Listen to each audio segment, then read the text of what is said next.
তুমি কি বুঝতে পারছো তুমি ধীরে ধীরে ধ্বংস হয়ে যাচ্ছ? তুমি এখন যে অবস্থায় আছো, এটা কি তুমি নিজে চেয়েছিলে? তোমার জীবনের এই যন্ত্রণাগুলো কি কোনো দুর্ঘটনা, নাকি এর পিছনে আছে কিছু লুকানো শত্রু?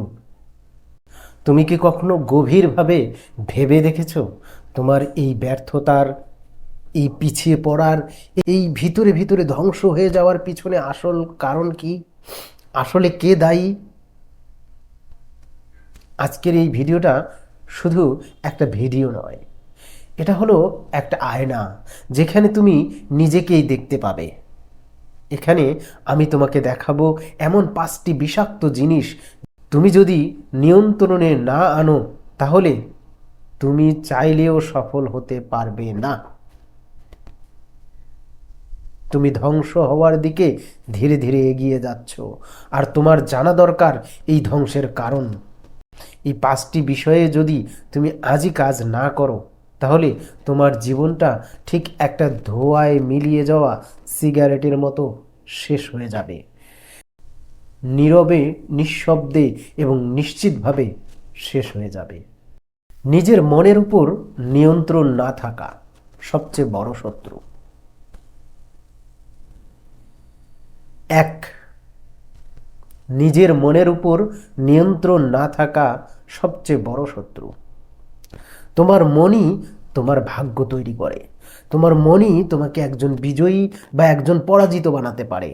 তুমি যখন কোনো বড় সিদ্ধান্ত নিতে চাও, তোমার মনই তোমাকে বারবার বলে, থেমে যাও, তোমার দ্বারা হবে না, মানুষ হাসবে, তুমি ব্যর্থ হবে।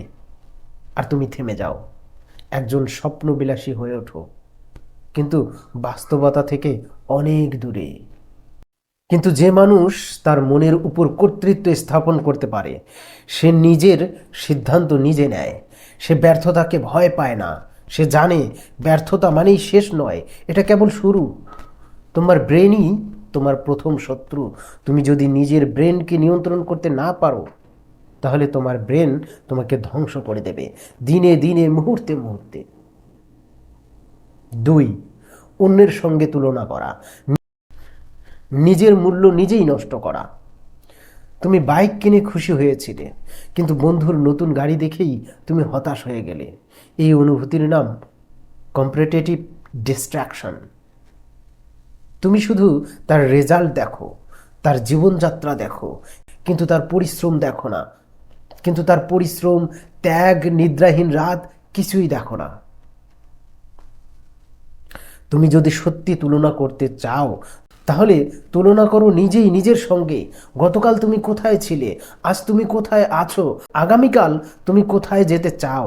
নিজেকে প্রতিদিন একটু একটু করে উন্নত করতে শেখো, তাহলেই একদিন তুমি নিজেই নিজের অনুপ্রেরণা হয়ে উঠবে। 3, স্মার্টফোন তোমার সময় চুরি করা নীরব খুনি। রাতে 3টা বাজে, আর তুমি তখনও ফোন স্ক্রল করে চলছো। ইনস্টাগ্রাম, ইউটিউব, ফেসবুক, টিকটক, সাবধানে চক্রটা সাজানো হয়েছে যাতে তুমি দাস হয়ে যাও নিজের অজান্তেই। তুমি বুঝতেও পারো না তুমি কতটা সময় হারিয়ে ফেলছো। তোমার ব্রেন কিভাবে এই ফাঁদে আটকে যাচ্ছে। এর ফলাফল ঘুমের সমস্যা, রাগ, ফোকাসের অভাব, দুশ্চিন্তা আর একটা অজানা অস্থিরতা। তুমি ভাবো জীবন ঠিকঠাক চলছে, কিন্তু ধীরে ধীরে তুমি এক অন্ধকারে ডুবে যাচ্ছ। তাই ঘুমাতে যাওয়ার 1 ঘন্টা আগে ফোন দূরে রাখো, নিজেকে নিজের কাছে ফিরিয়ে আনো, অন্যথায় তোমার স্বপ্নগুলো এই স্ক্রিনেই পুড়ে যাবে। 4, সব কিছুর দায় অন্যের উপর চাপানো, নিজেকে পালিয়ে বাঁচানো।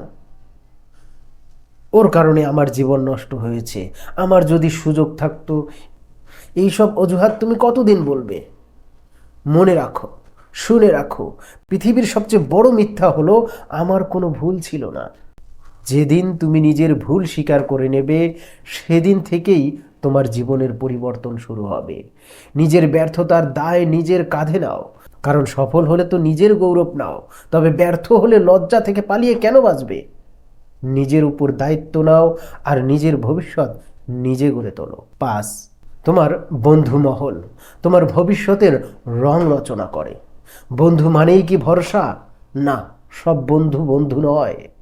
তুমি যাদের সঙ্গে সময় কাটাও তারা যদি সারাদিন শুধু ফালতু আড্ডা, নোংরা ভিডিও, ধূমপান আর খারাপ পথে চালিত করে, তাহলে তারা বন্ধু নয়, তারা ছদ্মবেশী ধ্বংস।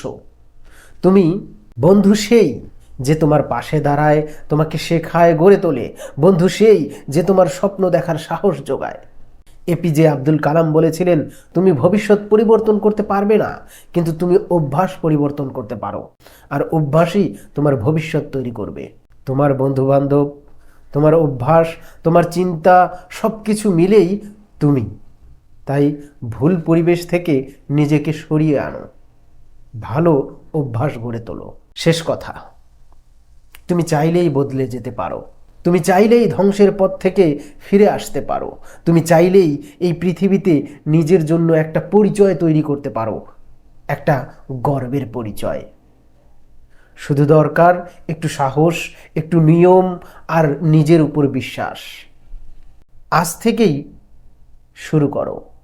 যদি তুমি নিজেকে বদলাতে পারো, তাহলে এই দুনিয়ায় কেউ নেই যে তোমাকে থামাতে পারে।